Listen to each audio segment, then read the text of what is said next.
A very, very good afternoon, and welcome, friends, to the Deep Dive. This is part of our week where we don't sing. We have a look at the music theory and the nuts and bolts, and a bit of the history and how music is put together. So this is our fifth show in this series, and well, we've had lots of lovely feedback. Thank you, everybody, for your support. This week we're going to have a look. We're going to do a bit of revision.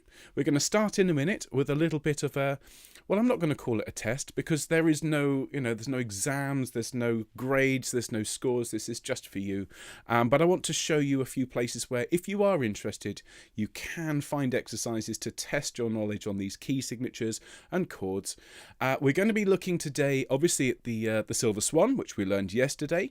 A gorgeous piece by Orlando Gibbons, and it affords us an opportunity to revise our chord structures and really, I think, start to understand how composers structure chords in sequences. So that's the plan for today.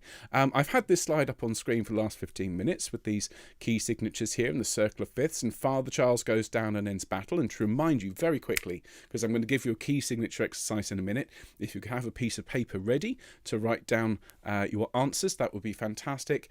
But if you're looking at the sharp keys, so going round the circle this way, okay, as you go, you see the first one, C, no sharps, no flats, okay? No sharps, no flats in C major. G major is F sharp. There's only one F sharp in that scale. You play all white notes, G, A, B, C, D, E, F sharp, G, and that gives you the do, re, mi, fa, sol, la, ti, do that you need. If you then want to play that same scale on D, you need to play all the white notes except for F sharp and C sharp. Okay, and just to remind you, if we're trying to work out what the key signature is just by looking at it, if we can remember Father Charles Goes Down and Ends Battle, you can look at, for example, this one with four sharps, which goes F, C, G, D, because Father Charles goes down. Think up a semitone from the D sharp, and you have E. Semitone up from D sharp, E, that is E major. Okay, and flats, it's the other way. No, nothing for C, remember, nothing for C major. F major, B flat only. Again, you just have to remember that. When we get to this one, though, we've got two flats. Battle ends and down goes Charles's father. Battle ends. So we just think back one flat from the last one gives us B for battle, B flat major. Okay, so let's just bring up this lovely website that we were looking at last week. This is musictheory.net. Okay, just to prove it to you, there it is, musictheory.net. It's a really good website. It's free. They have apps which you can download for your iPad or for your Mac, which will train you on these things. Fun little games, very, very quick. The kind of thing you can spend, just get it on your phone and just do 5 minutes whilst you're waiting for the kettle to boil, just a few little key signatures. So what we're going to do some key signatures here, everybody. And what we'll do is I will bring it up on screen. I'll ask you what it is. Just write the answer down, and then I'll tell you what the answer is. You don't have to share your scores with me, okay? As far as I'm concerned, you've all got an A. All right, you've all got top marks. Although actually, in modern schools, I'm sure you know it's been replaced by numbers, and the higher the number, the better. So if you get a 9, that's good. If you get a 1, it's not good. So as far as I'm concerned, you've all got 9s. So don't worry about showing your answers, but this is just for you. Okay, so this is our first key signature here. No sharps, no flats. What is that, please, ladies and gentlemen? Write it down for me.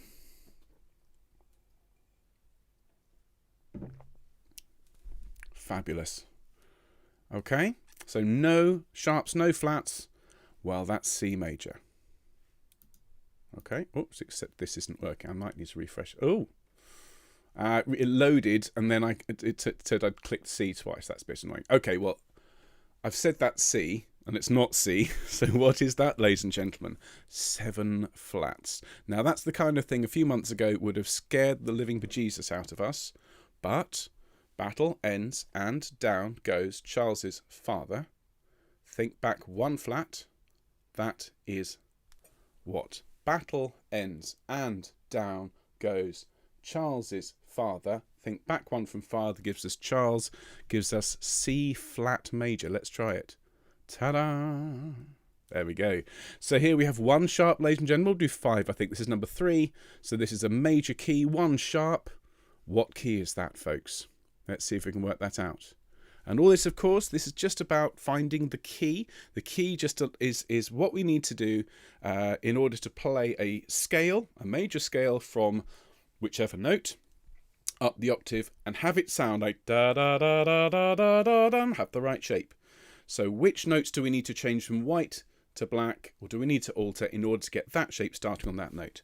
We have an F sharp, so here we have, well, we think up one semitone from F sharp, that gives us G. It is G major. And let's have two more. So here we have 5 sharps, everybody, 5 sharps. So Father Charles goes down and. So what have we got there? 5 sharps. Quickly write it down for me. Think up a semitone from the last sharp. Okay. So Father Charles goes down and. Think up a semitone. That gives us B. Here we go. And this last, oh, we've had that one already, C flat major. See, we can start to recognise them quite quickly. Let's do this one. 3 sharps. What's this one, folks? Major key, 3 sharps, Father Charles goes. So the last one is G sharp, semitone up from G sharp. Say it with me, A major. There we go. So you can go onto this, you can practice this as much as you like. musictheory.net, it's really good. Okay, so there we go. That's our little warm-up. So let me very quickly just go through what we're doing today. So as I said, revision on key signatures. We're going to have a look at some chords and numbers in the context of this lovely bit of Gibbons. And if we have time, I want to talk to you about the importance of chord 4, and particularly something called the English cadence, of which you'll hear examples in this Gibbons. And if you've sung British choral music before, you'll have heard this, but I'm not sure you'll have ever been told why it's there. So I find the English cadence very, very interesting. But then again, I am a huge nerd. So let's just have a look at what we've got coming up this week. Of course, the Mozart Ave Verum Corpus project is underway. I've already had 2 submissions, which has been absolutely fantastic. You've got plenty of time, 2 weeks and 2 days to get this all in. The views on the videos are quite substantial. We've had nearly 100 views on the alto video alone, which is great. I do hope I'm going to get lots of submissions. Do please tell your friends about this. There is no charge to take part. They don't have to be home choristers. They don't have to even heard of me before in order to take part in this. We want to get a really big choir. It is a video submission, although if you want to send audio, please feel free to do so. We've got the Fun Friday coming up on Friday, oddly enough, and we're going to have a proper knees up. All right, we're going to sing Knees Up Mother Brown and Don't Dilly Dally on the Way, and lots of fun. I shall be getting the Cockney accent out for the purpose. Sacred Sing on Sunday is going to be lovely, as I've already said. Some gorgeous music, some Tallis, Bairstow, and this Silver Swan as well. And then next week, Classics and Trad will be the Gloria from the Little Organ Mass. So we're going to slowly work our way through. And then the week after that will be that second movement of the Bach-Jesu meine Freude, just for those of you out there who've been wanting that as well. Okay, so just very quickly, if you are interested and you haven't heard about the Mozart Ave Verum, it's there for you. It's completely free. This is how you do it. Watch the Quarantine Chorus video, submit by Friday, October 23rd, and send it to me at this email address here, ben@homechoir.uk. Thank you very much indeed. Very quickly, thank you to all of my patrons. I've had another 4 patrons in the last 24 hours, which is fantastic. So please, if you like what we do and you'd like to consider making a donation, you can send us a donation or you can become a patron, which pays us a small amount each month and really helps us. So thank you, everybody. Okay, so on with the show. Now then, let's have a chat about, where is it? There it is. About our chords here. I'm just going to line this up properly. Bear with me, everybody. There we go. Okay, so first of all, let's have a little look at the Silver Swan as a piece. Okay, we will be pulling this about and diving deep in, as we always do. But first of all, let's just examine what we've got here. We have 5 parts. And we've sung some stuff on the channel that's been 5 parts before. Most of the time it's 4 parts. So this is a thicker texture. Okay, if you hear people talking about texture in music, it's the way that the various parts work together. If you have lots and lots of instruments densely packed, by which I mean occupying the same sort of register. Okay, here we have bass, baritone and tenor, and they're all kind of within an octave of each other. So it's quite a dense sound low down, lots and lots of stuff. And you'll notice, if you've ever played around on a piano or even a guitar, if you play notes close together at the bottom, they sound really kind of thick and heavy. It's quite difficult, they sound indistinct. If I play another note, Yeah, and the lower I go, the more kind of intense and chunky that sound gets. On the other hand, if I go up high and I play a triad, it sounds really quite nice, quite full-bodied, because the pitches are higher, they're not interacting quite as much, there's not as much frequency coming at you. So what we've got with Silver Swan is a piece with quite a dense low half. We've got a low bass line, we've got a baritone part, then a tenor part, then an alto, and then a soprano part. Now, much of the reasoning for this, culturally speaking, these are the days when this would have been sung pretty much exclusively by male singers. So you'll have had a bass, you'll have had a baritone, a tenor, male alto, and then a treble voice, usually a young boy, singing at the top. So this is a piece written for designed anyway for a male ensemble. Doesn't mean it can't be sung by women, just that's what it was written for. In terms of key, let's just have a little look here. Well, let's see if we can work this out. We should be getting a little bit more familiar with these details here. So we have 5 lines. We've got a treble clef here, treble clef, treble clef. This treble clef here, if I can zoom in, bear with me a second. I'm just going to zoom in. If I can see that here, bear in mind. Okay, so if you can just see this tenor clef here, there's a little number 8 just at the bottom, and people have asked me about this. This is a treble clef with an 8 at the bottom. That means this line sounds 1 octave lower. Okay, it's still written in the treble clef, but you sing it and it sounds an octave lower. This is a treble clef for tenor voices. And then we have baritone and bass both using the bass clef. So we have a key signature here of 1 flat, okay, and can any of you remember if we have 1 flat, what key is that? Now, for those of you, I know many of you will now be putting that in the comments, which is brilliant, but let's see if we can work it out just by looking at the notes, shall we? So we've got a C here. Oh, it's quite loud. Ooh. And then another one. And then here, another C. And then here, an A. So we've got C, C, C, A, and at the bottom, F. So we've got F, A, C, C, C. And if we were to put those on top of each other, F, miss 1, A, miss 1, C, that gives us a chord of F. And as everyone's saying in the comments, well done, this is F major. Okay, fabulous. Now, if we're thinking in F major, before we now look at any of this, let's just think together. We have a scale from F to F. And if I just go back to my previous slide, we can have a look at that on here. Bear with me a moment. There's my keyboard here. So we've got F, F, G, A, B, C, D, E, F. Okay, so that means chord 1 is F, A, C. Chord 5, if we count up F, G, A, B flat, C, chord 5, our dominant chord, is C, E, and G. Okay, chord 1 is F, F, A, C. Chord 5 is C, E, and G. And if we play chord 5, going to chord 1, there we have our perfect cadence. Okay, since we're here, let's just make sure we're happy with all the other chords. So chord 1 is F, chord 5 is C. Chord 2, and remember we've been talking about the importance of chord 2. Chord 2 is G, but it's not G major because we've got a flat in the key signature. All right, so the second chord in any key is going in any major key is going to be a minor chord. So chord 2 is G minor. Okay, F major, G minor because it's G, B flat, and D. Okay, so F major is chord 1, G minor is chord 2, and C major is chord 5. So 1, 2, 5, 1. Okay, starting to sound a little bit poppy. While we're here, let's just get the others in place. So chord 4, let's just have a look at this. F, G, A, B flat.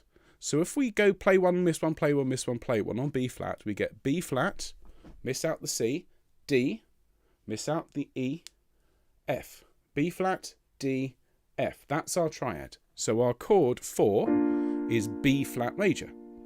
All right, so stick with me so far. Chord 1 is F, chord 2, G minor, chord 4, is B flat, chord 5 is C, and there's my girl again. I guess 1, 2, 4, 5. Okay, I hope everyone's with me so far. All we've done is establish the main chords in a key. All right, chord 1, chord 2, chord 4, chord 5 in F major. Let's go back to the Silver Swan. So what I want to do is to look. Oh, excuse me. I'm just going to go back to the zoom view. Okay, let's just have a quick look here at the kind of how Gibbons creates his harmony, and really what's important to remember at this point is that Gibbons was writing at the turn of the century, from the 15th to 16th century, sorry, 16th 17th century, and in those days, you know, harmony was still a relatively new thing, and so what we're seeing is that composers used chords at a fairly slow pace. Okay, and in order to kind of work out how the chords have been used here, what we have to do is to simplify this, because there's a lot of information, there's a lot of notes there that are important, and there are some that are sort of peripheral, what we call passing notes. Okay, and let's just have a look at this bass line to give us an idea of what I mean by that. Oh, that's loud. So the bass goes, the silver swan who living had no note. Okay, now in this first bar, we've got F, F, and D. Now we can disregard the D for now. It's not an important note necessarily. It's on the last note of the bar. It's not a strong beat. So if we just say F for that first bar, here we've got a C. Okay, then an A. Again, we'll ignore that for now. Then we've got a B flat. Then we've got a D and an F. So the bass line is basically singing the notes of the B flat chord. So that's B flat. And then here we've got a C. So we could just go F, C, B flat, C, and that would still give us the same overall shape. All right. Now, what I've done is I have simplified the first few bars from that point of view for us to have a look at today. All right. So I've gone through and I've done all this for us. I have simplified the first 7 bars of the Silver Swan. And this is what it sounds like. If you take out all of the notes that are just sort of decoration and passing notes, these are the main notes in the first 7 bars for these parts, okay? And what I'm going to do is I'm going to play you this, and it won't sound as satisfying as the Silver Swan by any means, because it's really, really simple. It's like taking out all of the connecting words and so on in a sentence, and just leaves you with, you know, man, go, park, fall, down, hurt, sad, that sort of thing. Very sad story about a man having an unfortunate trip to the park. So let's just listen to that, and then we'll talk about kind of how the chords have been formed. Bear with me a moment. Right, here we go. So let's listen to this simplified version of the Silver Swan. Here we go.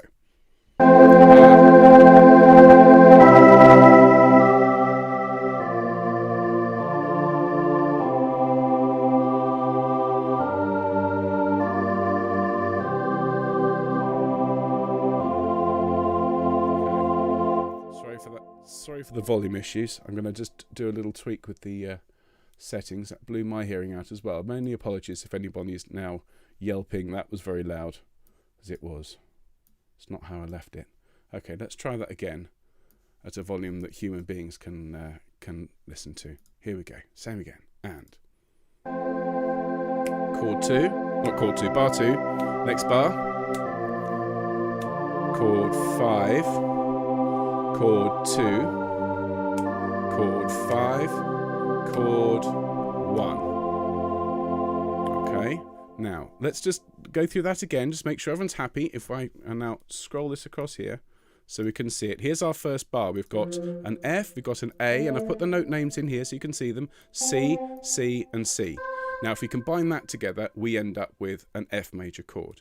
Now in this bar we've got C, G, C, E, and E. That gives us a chord of C, and I've labelled this chord 1, chord 5. In this bar, we've got B flat, F, B flat, F, and D. That gives us B flat. And then in this bar, we've got C, C, E, G, and so on. That gives us chord 5. And so if I play this now on the piano, chord 1, chord 5, chord 4, chord 5, chord 2, chord 5, chord 1. Now what Gibbons has done is he's taken all of these chords, or he's crafted the melody lines around the chords. So if we go back to the original one here, and this is still using the same structure. So instead of just going, the silver swan, who living had no note, and singing those words on those simple lines, he has given the singers an opportunity to move around within the same notes of the chord. So if we look at this bass line here, this bass part in bar 3, living had no da da da dum. If we take out that C, we just get da da dum. They're singing the notes of the chord before moving to the next chord in the next bar. And this is one way in which composers can write a piece. You start with a chord sequence.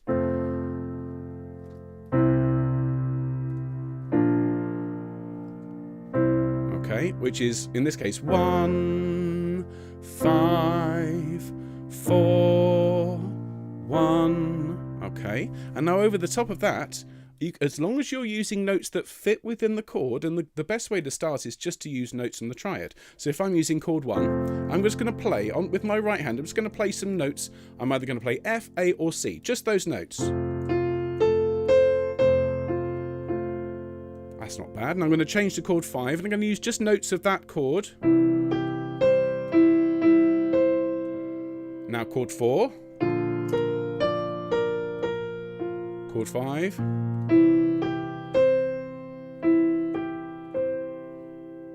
That sounds actually quite reasonable, and it will do. If you've got a chord sequence like this, where you're following very simple patterns, remembering that chord 1 is the most important, chord 5 has a relationship with chord 1, and the two of them work together. Chord 2 is a way of going a little bit further away from home, and then coming back.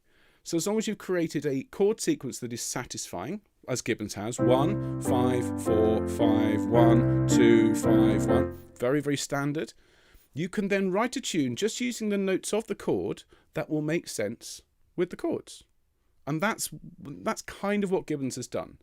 Now, there is more to be said about this, of course. He's used a B natural at this point, so we get the silver swan. All right, and I'll talk about that in a future session, because he's used something called the dominant of the dominant, which is a very clever little device for moving between chords. But in short, what he's done is he's crafted a melody that follows the outline of the chords. Now, some of you will say, well, that's all very well, but what about this C? Where it goes, living had. The C does not belong in B flat. No, it doesn't.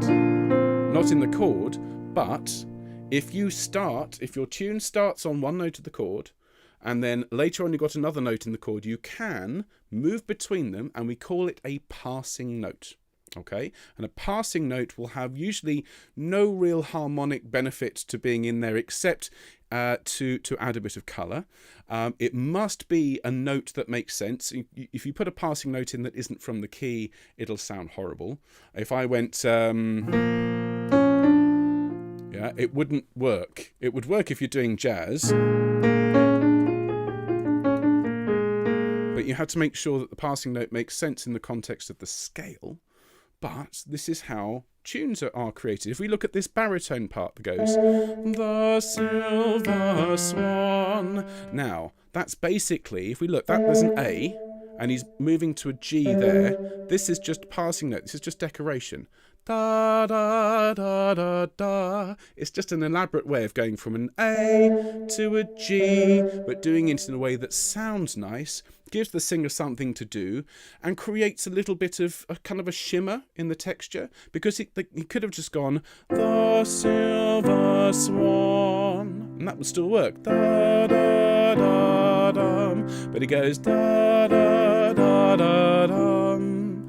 And because that's a little passing note just on the last beat of the bar, it makes it sound really very nice and very pretty. It doesn't impact the harmony because it is just a passing note. Okay, so just to recap, what we have here, ladies and gentlemen, is a simple chord sequence, very, very simple. Chord 1, chord 5, chord 4, chord 5, chord 2, chord 5, chord 1. in that order. And what Gibbons has done is he has used the notes of the chord in each bar to craft the melody. And you know, if you're writing this, if you decide this first chord is chord 1, if everything in that bar uses notes in chord 1, it's going to sound okay. Similarly, if you decided that chord 5 is bar 2, well then if you use notes, doesn't matter how many instruments you use, you can write for 2 instruments, you could write for 100 instruments. If everyone is using the same chord and the same notes of that chord in that bar, it will sound okay. Okay, it might not sound amazing, there's stuff you have to do still, but it's like it's getting all of your ducks in a row. Okay, and quite often when I was teaching composition for students, I would say, you know, get your chord sequence, get everything lined up, write your melody, and then everything underneath, if you just stick to the notes of your chord, will sound good. Once you've done that, you can go back in and add passing notes and make things sound a little more interesting, a little bit more diverse. Think of it as painting a big canvas. You know, quite often you need to use a roller to get more paint on, but then you can come back after and put the detail in. All right. Now, I've got a few minutes. I want to talk to you very quickly. I promised you a bit of a discussion about chord 4, and in particular about something called the English cadence. So, okay. The English cadence is a holdover from this era of music, and I would suggest anyone who's particularly interested in this goes and looks up the term. It's obviously lots has been written about it. The English madrigal tradition is really, really interesting, and I'll do a session on it at some point. But composers like Tallis and Bird and so on, there was a huge amount of music produced in the Elizabethan era that used a particular kind of series of chords and series of harmonies that really you didn't hear anywhere else in the world at the time. And if I just, where is it? Thus sung her first and last and sung no more is a really good example of this particular harmonic shift. Because you see here, we see some E flats. Now, E flats don't belong in the key of F major. And the way it's used is to create a really sort of interesting light and dark sort of sound. So just listen to this from Thus Sung. So I'm going to go from the start of bar 11. If you've got your scores, you can follow along, but it's from Thus Sung her first and last. Listen to this.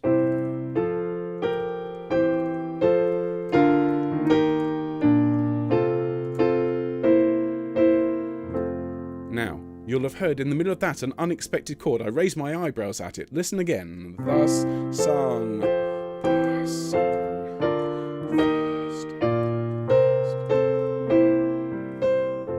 So it's this chord. Yeah? Now we've all heard that before. It's got a really poignant sort of feel to it, okay? And this is a holdover from this era, where they would use the chord 4 of the dominant key in the original key. Now that is far too much to think about for those of you just getting started. Please don't even try and make sense of it. But in short, what it does is it in an English cadence you get this.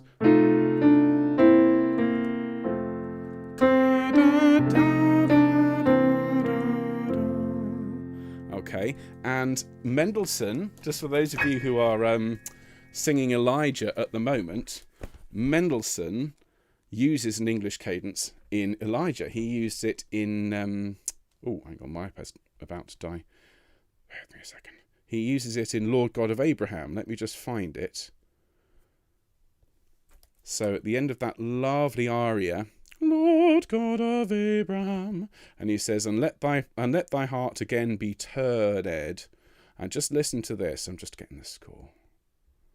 Of course, the master of the English cadence is Henry Purcell, and you can hear lots of those. So this is the end of Lord God of Abraham. Just listen to this.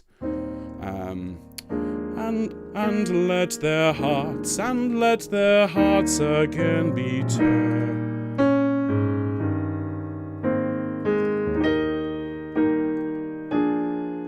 Now it's that D flat.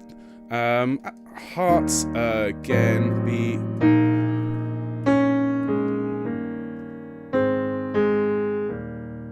Yeah, did you hear it? That sort of minor sound. I'll play it again. There's a little bit of Mad World by Gary Jules. Da da da da da da da da da da da. When people run in circles. Okay, so using that flattened note at that point is a very, very English thing. I'll show you some more examples of it in a future session, but just to sort of highlight that Mendelssohn's using an English cadence in Elijah, here's an example of it in the Silver Swan. And when you hear something like that, if you see flats suddenly turn up in an otherwise major key, then it might well be an English cadence. Okay, so everybody, how's everybody doing? Let's have a look at your comments, because we've reached the halfway point. It's amazing. Madrigals. So Cameron is saying, I love madrigals, sung many over the years with no knowledge of the theory, out of my depth. Now, remember, if any of you are finding this difficult, of course you're going to find it difficult. I found it immensely difficult at the age of 16. So, it is tricky stuff. What I would suggest you do, though, for those of you, and this is serious, if you're keen to learn, get yourself, if you've got a little keyboard in your house, it's worth just finding those triads. Find some, and even if you're just using an iPad or your phone, you can still find the triads. And just try the play one, miss one, play one, miss one, play one. Just see if you can do that, okay? The other alternative is to get a guitar. And I know many of you out there are guitarists. And just play around with what happens if I play a D, F sharp, A. Yeah, and have a look online for chord guides. Just start to get this idea of chords into your head. Because what we need to do, ladies and gentlemen, is we need to start thinking. I'm going to show you my slide here. I did prepare a slide.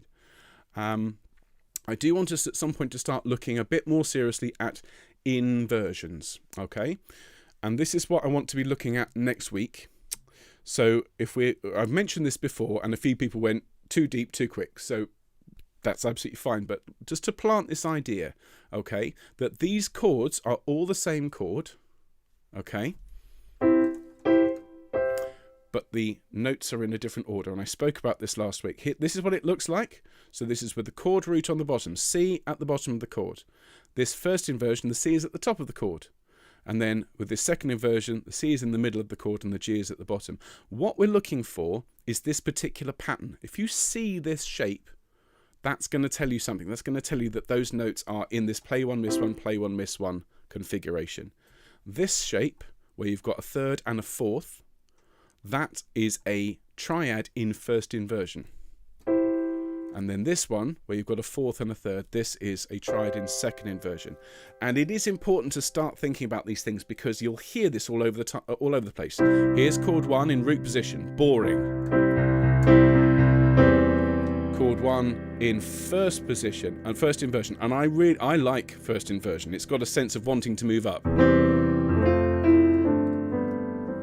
And then chord one in second inversion is really unstable, as it says here. It's the least stable. It feels like it wants to fall over, and it does. That's your beans, means, hinds inversion. Okay, so we'll be looking at that in a future session. But for those of you who are already starting to play around with your instruments and voices and so on, and starting to learn the shapes of these chords, have a go with inversions. All right, see if you can make it make sense. Because if you can start to think in inversions and chords, I promise you, it starts to make sense. So, Ben, why is it chord 6? I'll talk about chord 6 next time, Kathy. Thank you for pointing that out. I simplified that for today. Chord 6 is an important chord as well. I just didn't want to overload you, but I did spot your question. Fabulous. Anna's asking, where is that song in Elijah? So Cast Thy Burden, it's just before Cast Thy Burden upon the Lord. It is number 14 is Lord God of Abraham. And if you listen to the end of it, as I said, as he sings there, and let their hearts again be turned. And I'm convinced he included that because he was writing it for an English choral society, and so he wanted to put in a little sort of nationalist touch into his music, which I think is lovely. Well, look, everybody, I think what I'm going to do is I'm going to wish you a very good afternoon now.